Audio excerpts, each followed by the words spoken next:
A partir de este momento, la radio gira en El Redondel. En El Redondel. Conducción, Nicolás Eleve. El Redondel del periodismo sin lados oscuros.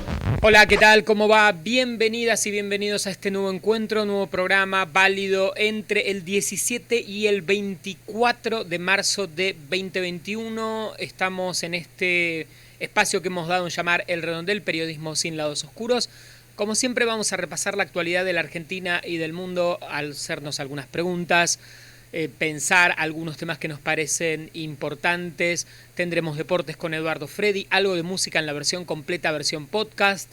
En un rato te estoy contando cómo podés sintonizarnos, descargarnos, seguirnos, suscribirte si te gusta el programa, si te gusta el ciclo, de qué manera te podés convertir en fan. Bueno, me parece mucho, pero algo así por el estilo. La idea es encontrarnos siempre una vez por semana para hacer un poco de periodismo sin dobleces, sin segundas intenciones. Así que ya comenzamos, ya empezamos. El destino del país gira entre el Congreso y la Casa de Gobierno. El Redondel. Política.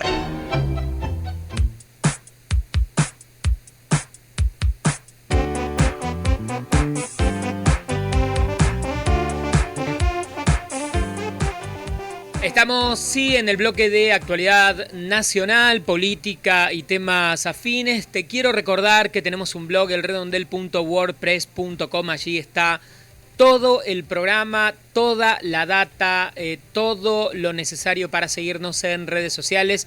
elredondel.wordpress.com. También, obviamente, te podés suscribir al blog. Y nos podés seguir y escuchar la versión completa, versión programa de radio de 60 minutos. Ahí está en elredondel.wordpress.com. Si no, desde Spotify nos buscás como El Redondel Periodismo Sin Lados Oscuros. Y en nuestro canal de YouTube, youtube.com/elredondel. En todas partes te suscribís, le das like, me gusta si te gusta, obvio, si no, no. Y de esa manera, y lo compartís y todo lo que ya se sabe que se hace con los podcasts, los programas de radio, los canales de redes, bueno, lo que sea. Luego te cuento dónde estamos en redes sociales. Y ahora sí comenzamos con un repaso de los temas más importantes de estos días, por estas horas, mientras estamos grabando el programa. Una de las noticias de estos momentos es la desaparición de una nena de apenas 7 años, Maya, que tiene muy conmovido el hecho, esta desaparición a toda la Argentina, y que, bueno, no sé cuándo estarás escuchando este programa, no sé cómo irán evolucionando los acontecimientos alrededor de la noticia, pero deja en evidencia o vuelve a poner blanco sobre negro sobre un tema del que no hay que ser un gran periodista especializado en investigación. Basta con salir a la calle, caminar y recorrer y ver, por ejemplo, una primera problemática que vivimos especialmente en Ciudad de Buenos Aires, pero en Capital, en el Gran Buenos Aires, en toda gran urbe, que es la gente en situación de calle, y todo lo que rodea al hecho de vivir o estar en la calle, las condiciones de vida, las condiciones en las que están muchos de nuestros nenes que no están escolarizados. He visto en estas últimas horas periodistas casi sorprendidos, ¿no?, descubriendo esto como lo que realmente creo que pasa en muchos casos de colegas que no caminan la calle. No, por supuesto no hablo de los cronistas de exteriores, los mobileros, la gente que, como decimos siempre en el universo del periodismo, patea la vereda, sale a la calle y sabe qué pasa. Pero cuánta gente, ¿no?, que está vive muy bien. Hablo de colegas, de periodistas, van al canal, van a la radio y vuelven de su casa a la radio y descubren repentinamente que en la ciudad de Buenos Aires, y por dar el ejemplo, yo vivo acá en Ciudad de Buenos Aires, uno de los distritos más ricos del país, hay gente en situación de calle, hay nenes y nenas que duermen en las veredas, hay personas que tienen miles de problemáticas y que estos números se acrecientan año tras año, y que estas situaciones como la del secuestro del que estamos hablando son hechos, nos hemos enterado, pero muchos otros seguramente no. Y me pareció llamativo eso, ¿no? La gente que repentinamente descubre la situación de pobreza o marginalidad. Esto ocurre en el interior del país, en otros barrios. La gente que se cría en la calle, lo desprotegida, la gente que vive en la calle, lo desprotegida que está la gente en esas condiciones. Ojalá la historia de Maya termine bien, de la mejor manera, y aparezca. Mientras eso ocurre, los números de coronavirus están aumentando ya en Buenos Aires. Llevamos 15, 20 días de un incremento relativamente sostenido. Estamos en más de 8.000 contagios por día, 200 fallecidos en la Argentina en las últimas horas. Son datos que nos preocupan, aunque no tantos como los que vemos en Brasil. Acá en el Redondel venimos hablando de la situación de Paraguay, Brasil y Uruguay. Uruguay está en una situación muy problemática para la población pequeña que tiene. Es también interesante seguir el caso de Paraguay, que en una buena proporción controló la pandemia el año pasado, y nuestra preocupación, la mía, la de otros periodistas, científicos y de mucha gente, es la famosa cepa de Manaos, la posibilidad de que por fronteras más que porosas, y aunque no fueran porosas, nadie puede, hay que recordar esto, nosotros podemos evitar los pasos fronterizos, podemos cerrar los vuelos en Ezeiza, los vuelos internacionales. Por el momento nada de esto está ocurriendo, pero entre la Argentina, Brasil y Paraguay, Uruguay, hay siempre movimiento, hay movimiento de camiones, de transporte de mercaderías, hay gente que entra y sale, no haciendo turismo, o sea, hay un movimiento natural y hay una cantidad de zonas que son incontrolables. La otra vez veíamos el caso de la gente que se ahogó, lamentablemente también en el límite con Bolivia, entre Salta y Bolivia, en un cruce, por supuesto, sui generis ahí entre la frontera en el río Bermejo. Eso ocurre en los países grandes en forma bastante natural, ¿no? Donde hay una posibilidad de movimiento, de cruce, transporte, compra y venta de productos. Hay gente que vive a un y a otro lado de la frontera. Así que es imaginable que esto va a aumentar el número de enfermos y la posibilidad de que esta cepa, que pareciera, incluso ya hay datos de que ya hay estudios sobre algunos casos en Corrientes, buscando o confirmando si se está tratando de esta variable del virus que es muy contagiosa. Nos preocupa muchísimo y seguimos haciendo mucho hincapié en qué vamos a hacer, si estamos mentalmente preparados, económicamente preparados para tomar decisiones como las que se están tomando en muchos lugares, en Brasil, en muchos lugares en Europa, que es nuevos confinamientos, toques de queda, cierres. Nosotros acá desde el inicio de la pandemia decimos va a durar no menos de 2 años y puede ser más, implicará cierres y aperturas, pero en la Argentina se instaló cierta idea de que ya terminó el tema, que cuando salimos de la cuarentena estricta, que se puede volver a cierta normalidad y bueno, los números no lo muestran y el riesgo sigue siendo muy grande, y aunque haya gente vacunada, hay que recordar que estas nuevas cepas son muy poderosas y que contagian muchísimo. Una de las particularidades de estas nuevas cepas, especialmente las que andan dando vuelta por acá, es que son muy contagiosas. Así que nos preocupa, realmente estamos muy preocupados y a veces me parece que no es una opinión, no sé cómo lo estás viendo vos, que quizás sea bueno desde hace mucho tiempo seguir preparando a la gente.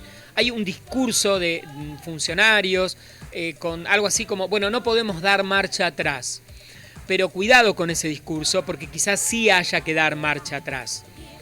si tenemos un cuadro de saturación del sistema de salud, de hospitales, clínicas privadas, públicas, una saturación de terapias intensivas, no va a haber ninguna otra opción más que confinamientos duros como el que pasó Gran Bretaña, como el que está atravesando Italia en estos momentos, como el que se está aplicando en varias partes de Brasil. No hay opción, porque lo que pasa, lo que ocurre, nosotros ya lo hemos planteado, es que al saturarse el sistema de salud, no entra nadie por... la mortalidad es terrible por el virus, por la gente que muere en la calle, por la gente que no tiene oxígeno y porque el sistema estalla. Cualquier persona no entra al sistema de salud por cualquier otro cuadro de salud. Los hospitales están repletos en muchos de estos lugares, sea un accidente de tránsito, cualquier otro tema. No hay posibilidad. Por ende, quizás sea un error decirle a la gente que no vamos a volver a una fase 1. Quizás sea más serio y más civilizado darle a la gente esta posibilidad. Esperemos que no, hagamos todo para que no, pero si es necesario se volverá. Y hay como cierto discurso de, bueno, no podemos volver a la fase 1 por la economía, bueno, excepto que la verdad el número de fallecidos sea tan espeluznante que no quede otra que dar marcha atrás. Y si nos prometieron que no íbamos a volver, la gente no va a querer volver, va a sentir, bueno, pero me dijeron que no y ahora vuelvo a un confinamiento. Me parece que hay que plantearlo. Hay que plantearlo como una posibilidad si esto se descontrola. Porque por otra parte es lo único que puede contener. Y la vacunación, que como ya sabemos, viene demasiado lenta. En las últimas horas vimos el cierre del Hospital Español, un conflicto muy extraño entre el gobierno de la ciudad y el PAMI. Seguimos viendo que no entran las vacunas que deberían entrar. Es confuso seguir el tema de las vacunas. Algunos distritos vacunan más rápido que otros. Es complejo para el común de la gente saber por qué. Pasándolo en limpio, hay vacunas que se aplican a menores de 60, Sinopharm, Covishield, que es AstraZeneca. Ahora después hablaremos, en Europa está generando cierta incertidumbre y la Argentina va a tener más vacunas de AstraZeneca. Sputnik, sobre la que más se dudaba, es sobre la que menos quejas o críticas hay, o al menos sobre la que más se dudaba en los medios. Pero por el momento no hay tanto ingreso, seguimos esperando. La vacunación es errática, ¿no? Estamos viendo que hay distritos en los que se vacuna mucho más rápido, en otros más lento. Los planes al no haberse centralizado la vacunación en un gobierno nacional y quedar a cargo de los distritos, de las provincias y la ciudad de Buenos Aires y luego los municipios, esto es muy desparejo. La sensación que creo que la gente está teniendo es que algún distrito va más rápido. No queda muy en claro si se vacuna por orden de registro, por cómo se fueron anotando. Es raro, ¿no? El proceso de vacunación. Hay que llegar a la mayor cantidad de personas y sea como fuere una persona vacunada, sobre todo si es una persona grande, es mucho mejor, pero nos sigue preocupando y mucho el tema. Así que siempre comenzamos, como decimos acá en el redondel, con el tema coronavirus, porque sin dudas, aunque no se hable tanto en los medios, es el tema más importante, porque 200 personas mueren por día de esto. Así que si esto no es importante, ¿qué lo es? ¿Cuál es la noticia más importante? 200 en la Argentina, hay que multiplicarlo por más de 10 en Brasil, con cerca de 2.300 muertos en las últimas horas en el país vecino. Otros temas de estos días, hay nuevo ministro de Justicia finalmente, hablando un poco de política, del movimiento político, ¿no? Repasando un poco lo que ocurre en la Argentina. Martín Soria es el nuevo ministro de Justicia. Hay que ver, se habla de un ministro, al menos con un perfil más alto que Marcela Lozardo, y que va a mantener un poco más o llevar adelante un poco más la agenda del gobierno con el tema, lo que el gobierno nacional llama lawfare, y la posible reforma a la justicia. Vamos a ver cuál es el el devenir de Soria. Ese es un tema de la política que me parece interesante. El segundo tema interesante de la política de estos días es cierta interna en la Unión Cívica Radical entre el grupo Negri y el grupo Lustó en Córdoba, en Ciudad de Buenos Aires, movimientos internos en los partidos políticos que hace mucho que no vemos, especialmente en la UCR, que es vamos a decirlo así, la pata que tiene presencia territorial en todo el país dentro de Juntos por el Cambio.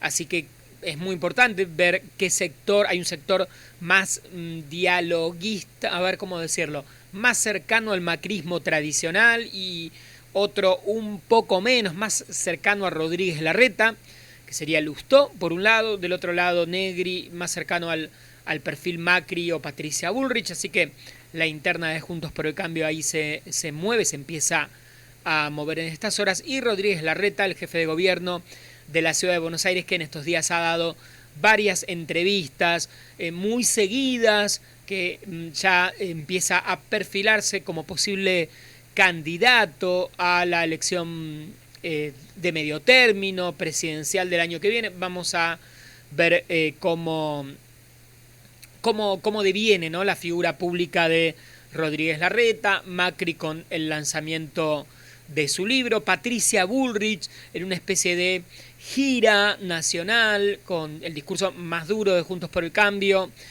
también mostrándose y yendo a distintas partes del país en el marco de, no sé, ocurre algo en Formosa, hay incendios en Chubut, ¿no? Hay una idea pareciera de Bullrich de plantear su punto de vista, el de su sector dentro de Juntos por el Cambio, frente a cada hecho y generar noticias, ¿no? Como esto de ir y vestirse de presa en Formosa. Hay como algo teatral asociado también en el último tiempo a Juntos por el Cambio, ¿no? No sé si como de puestas escenográficas, que esto, por supuesto, capta la atención de los medios, de las noticias, y hay repercusiones. Así que un poco para plantear el panorama político de estas horas, la economía algo de respiro porque hay apenas una pequeña baja en alimentos en los números de febrero y estaremos esperando apenas una baja en la inflación. Igual el tema es, como decimos siempre, muy, muy preocupante. Están confirmadas, al menos por ahora, las elecciones, las PASO, las primarias abiertas, simultáneas y obligatorias para el 8 de agosto y las generales el 24 de octubre. Vamos a ver si hay algún cambio o hay alguna decisión que la suspenda, pero por el momento no hay nada al respecto. En estos días también hablábamos recién de Chubut, por supuesto sobre los incendios, sobre la seguridad del presidente de la Nación. Ahí hay un conflicto abierto con el gobierno nacional y el gobernador Arcioni de Chubut. Nosotros acá en el Redondel hablamos hace algunas semanas sobre el conflicto Chubut, que tiene que ver con la provincia de Chubut. Cuando hablo del conflicto Chubut son los temas que están ocurriendo en Chubut, problemas de pagos de salarios, problemas internos en la política de Chubut, en la oposición a la minería, megaminería, los incendios. Chubut está atravesando una situación políticamente compleja y en su realidad cotidiana también compleja. Algunos estudios marcan que es una de las provincias que más se vio afectada por la parálisis de la pandemia. Así que se explica bastante el malestar. Hay muchos motivos para que esté todo muy revolucionado en la provincia.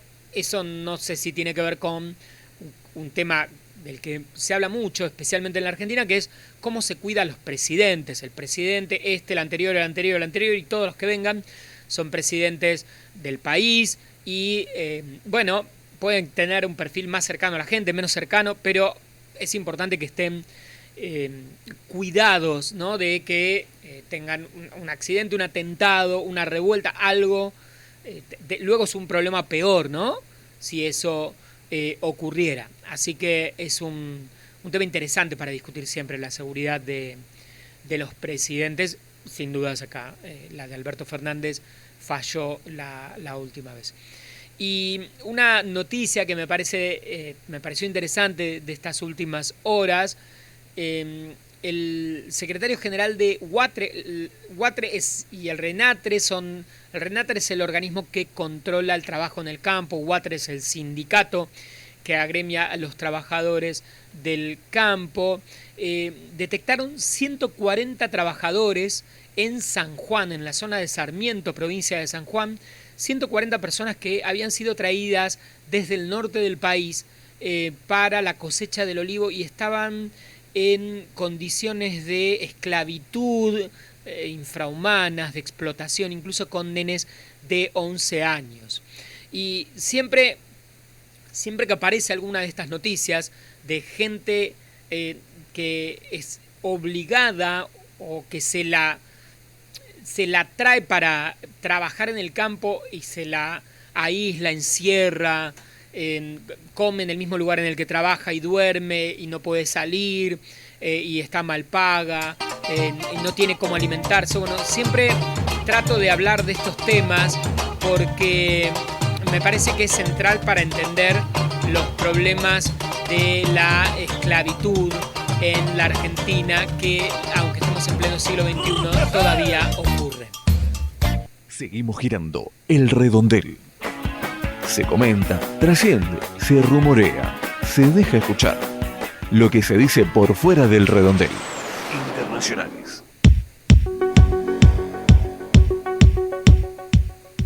Bien, momento de repasar la información del planeta que no está bien, ya sabemos, no hay muy buenas noticias en general en este planeta nunca. Nos vamos a detener, sí, alguna debe haber, nos vamos a detener en algunas que nos parecen importantes. En cuanto a coronavirus a nivel global, los casos bajan en Estados Unidos, por suerte, que fue uno de los países más afectados. Bajan en Gran Bretaña, pero siguen muy altos, por ejemplo, en Italia.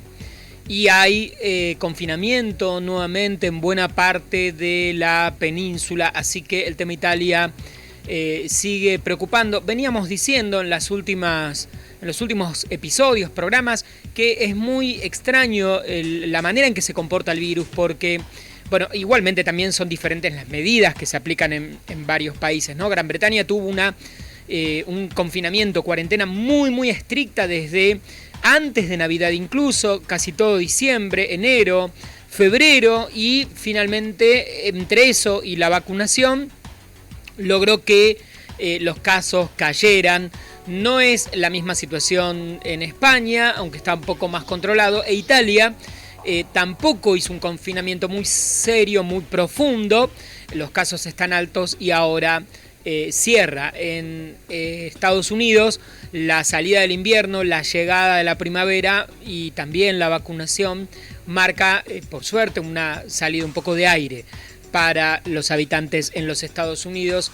No significa que no haya más casos, por supuesto, pero sí que la situación es mejor. Pero Brasil es un problema. Venimos hablando de eso. Finalmente hay un nuevo ministro de Salud en Brasil. Nos sigue preocupando la política del gobierno federal.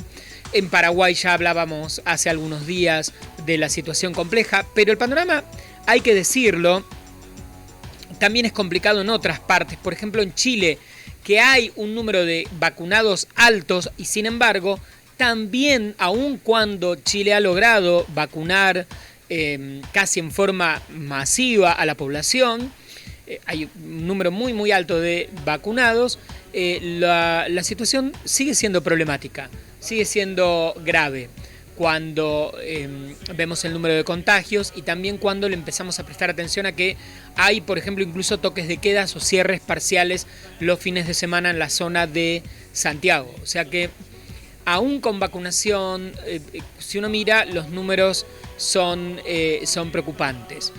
En Brasil, en la semana pasada no llegamos a hablar, pero se dio un hecho político trascendente que fue el regreso político de Inácio Lula da Silva, luego de que la causa por corrupción en el marco de la investigación del Lava Jato fuera algo así como anulada y pasar a cambiar de jurisdicción. Se tiene que investigar de vuelta nuevamente. Muy compleja la política brasileña en general, así que ese es un tema que quizás marque el futuro de Brasil, más allá de que Lula sea o no candidato. Hay que esperar a ver qué termina ocurriendo.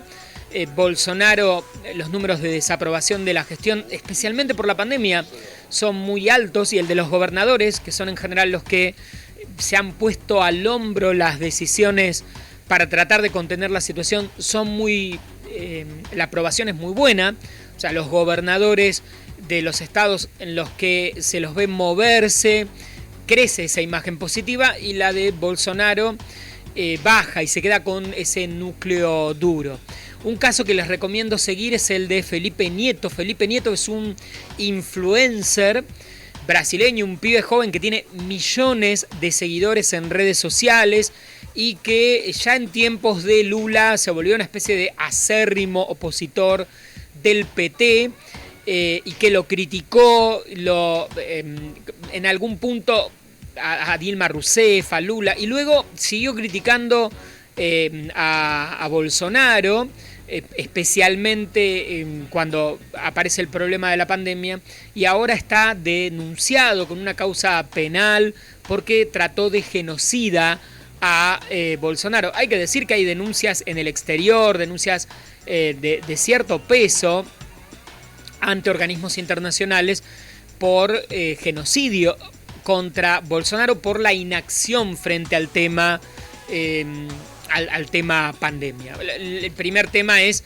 que en vez de ocuparse de la compra de vacunas o tomar algunas decisiones políticas que ayuden a la pandemia, la invitación es a que ayuden a controlar la pandemia. La invitación fue a moverse igual y a tomar ivermectina, hidroxicloroquina, bueno, todos estos medicamentos, dióxido de cloro, que sabemos que son antiparasitarios. Bueno, acá hemos tenido personajes, lo hemos hablado mucho, que recomiendan, no sé, desde vibrar alto a alguna persona en redes hasta, no sé, tomar desinfectante, tomar antiparasitario para perros, o cualquier otra cosa, medicamentos para otras enfermedades.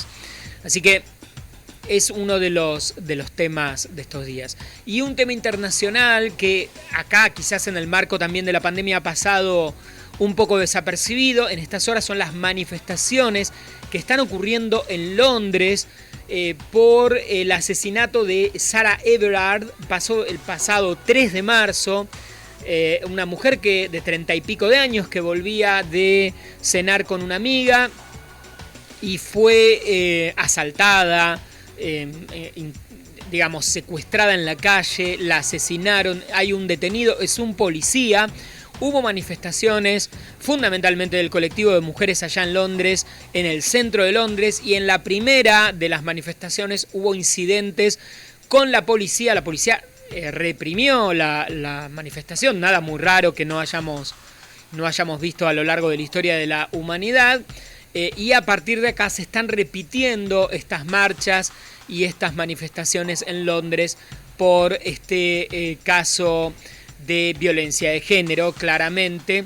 Y hay un punto que podríamos conectar acá con la Argentina, que es el número, bueno, en este caso aparentemente es un policía, el acusado, la investigación va por ahí, en Londres, pero acá en la Argentina ha habido en las últimas horas varios casos. El caso de Úrsula en Rojas, se trataba de un policía. Bueno, los policías, la gente de las fuerzas de seguridad, un caso similar en La Falda, en Córdoba, con una persona que tenía que ver con las Fuerzas Armadas.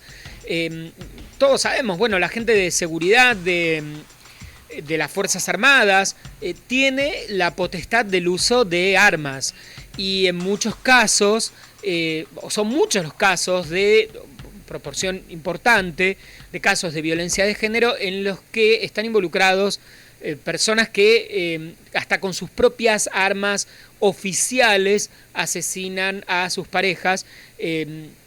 Me parece que siempre hay un tema ahí alrededor de que quien tiene uso de armas porque el Estado se la suministra para la custodia de la nación o de cada país y el cuidado de los ciudadanos. Tienen que ser personas con una altísima preparación y por supuesto con un profundo control de su estado emocional, ¿no? Porque la verdad cualquiera puede cometer un homicidio, un delito, ser delincuente, pero de quien menos uno esperaría que eso ocurra es de quienes tienen que justamente luchar contra la delincuencia, contra los homicidas, contra los ladrones, y para eso se vuelve súper importante que las fuerzas de seguridad, los policías estén muy bien contenidos, que se sepa su estado de salud, que se los acompañe y que ante cualquier situación se pueda identificar estos casos para tratarlos, identificarlos, retirar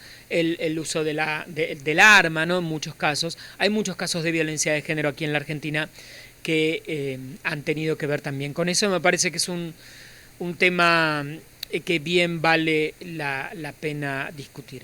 Uruguay en estas últimas horas, país modelo frente al tema coronavirus, pasó a Brasil en el número de casos por millón de habitantes, ¿no? Claramente, Uruguay es un país muy pequeño en cuanto a habitantes, 3 millones y monedas, pero cuando se hace el porcentaje, el número de casos en Uruguay es altísimo en estos momentos. No estamos hablando tanto de Uruguay y más de Brasil, pero sí hay que marcar esto que veníamos diciendo, la región Uruguay, Paraguay, Brasil especialmente tienen un número muy importante de casos. Lo de AstraZeneca tendremos que esperar en las próximas horas. Varios países suspendieron la vacunación. La Argentina sigue vacunando con ya la vacuna de Covishield, que llegó de la India y que es AstraZeneca. Falta que llegue lo que se está envasando en México.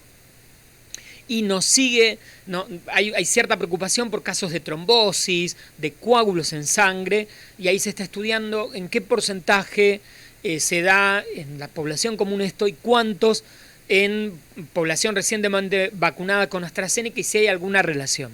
Pero me parece muy interesante esto, ¿no? Un año atrás o 6 meses atrás, Sputnik, la vacuna rusa era un peligro. Yo espero la vacuna de Oxford, ¿no? Que es indudable, que es la inglesa, que es AstraZeneca, y sin embargo en Europa se suspende AstraZeneca y es el único caso hasta acá en el que una vacuna está generando alguna discusión.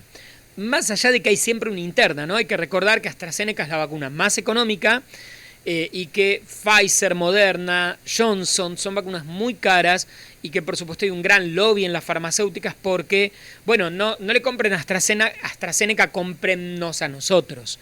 Así que eso tampoco lo podemos ignorar, que hay muchos intereses creados y mucho dinero alrededor del movimiento de las vacunas. Así que desacreditar una u otra también, no creo que seamos ingenuos, tiene que ver con que un gobierno compre a un laboratorio o a otro, a un país o a otro, y eso me parece que no es un dato menor. Bien, hemos repasado la información internacional, nos quedan algunos minutos, hacemos el cierre y terminamos el programa del día de hoy. No te dije, te lo digo ahora, dónde estamos en redes, antes de irnos. @elredondel en Instagram y @elredondel en Twitter, y nos encontrás como @elredondelperiodismo en Facebook. Son las 3 redes sociales en las que estamos presentes. Por supuesto nos escribís a elredondel@gmail.com por cualquier cosa. Y en elredondel.wordpress.com, que es nuestro blog, escuchás el programa, lo descargás, te suscribís al blog, te suscribís al programa en Spotify, nos buscás como El Redondel Periodismo Sin Lados Oscuros. En el blog está el link, o en youtube.com/elredondel. En nuestro canal en YouTube también podés suscribirte, campanita y todo lo que ya se sabe. Estamos, sí, a segunditos de terminar el programa.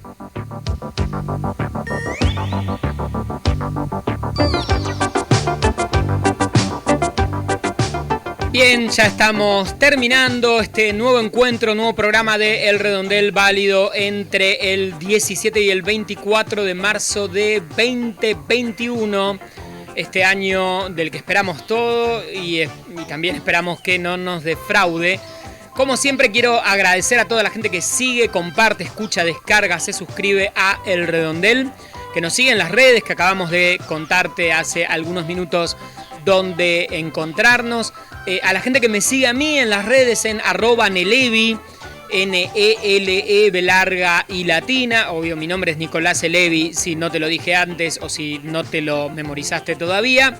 Y que incluso me siguen en mi canal de YouTube, en otros lados en los que hay otros contenidos, como digo siempre, algo de contenidos no periodísticos, quizás un poco más sobre docencia, comunicación, medios, educación, que son los temas a los que también me dedico.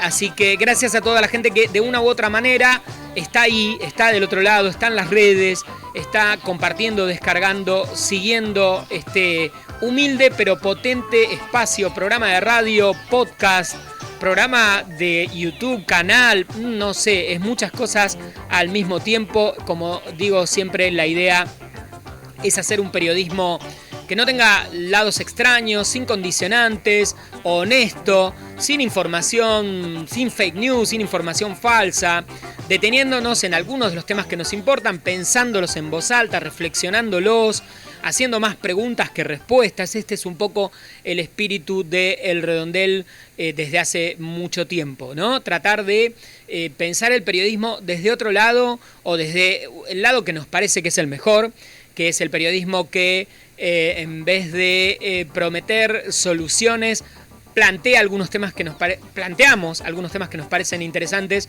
los discutimos en voz alta, no creemos que tengamos la verdad sobre nada, sino simplemente hacemos algún aporte que podremos coincidir o no, y eso nos parece lo más rico, lo más interesante. De ahí esta idea de que no hay ningún lado extraño, ¿no? Y eso es lo que le pasa a los redondeles. ¿Sí? No tenemos lados. Buena semana, cuídense, si todo sale bien, nos escuchamos en 7 días.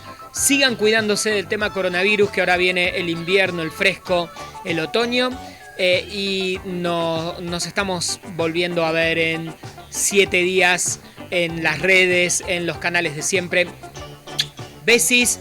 Cuídense y cualquier cosa nos escriben, nos mandan mensajes, esperamos tus opiniones y tus comentarios. Chau, chau, ahí en el separador de cierre. El mundo, la taza de las mañanas, El Redondel, siempre cerca.